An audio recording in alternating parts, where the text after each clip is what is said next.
Naawa ako sa asawa ko. Kasi kahit na sobrang pagod siya sa trabaho ay iniintindi niya pa rin ako. Deserve ko ba yung taong kagaya niya? Ayokong magalit pero hindi ko mapigilan yung sarili ko. Na kahit na anak namin ay napapagalitan ko.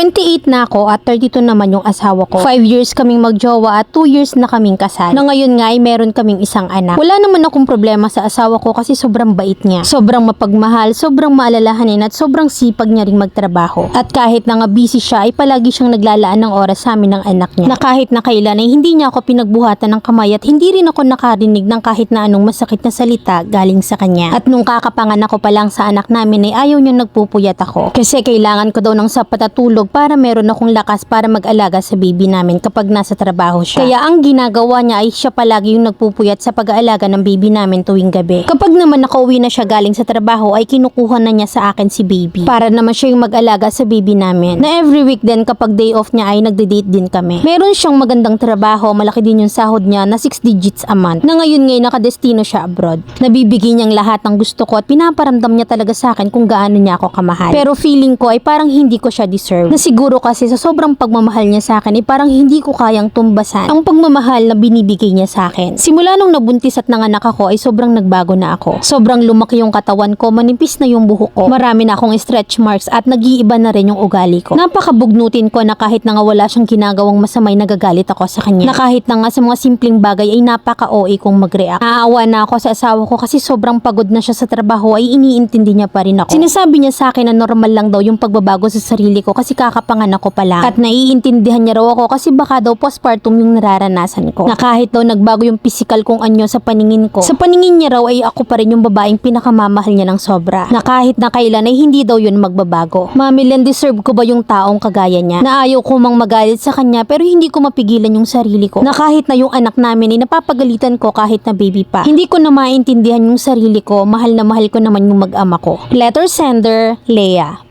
Masyado ka kasing tinatrato ng tama kaya paarte ka ng paarte. What if hindi niya iniintindi yung pinagmamaktol mo na wala na sa lugar? Paano kayang gagawin mo? Makikipaghiwalay ka kasi napunta ka sa lalaking nonchalant, sa lalaking walang emotional intelligence, irresponsibleng cheater, hindi ka masuportahan ng tama, ano kayang gagawin mo? Maglulupagi na lang or magpapa-comfort sa iba kagaya ng ibang babaeng kulang sa aruga. Sala sa init, sala sa lamig Na pag masyadong mahal tayo, hindi nyo pinapahalagaan. Na kapag naman hindi kayo nirerespeto at ginagago, mahal na mahal nyo.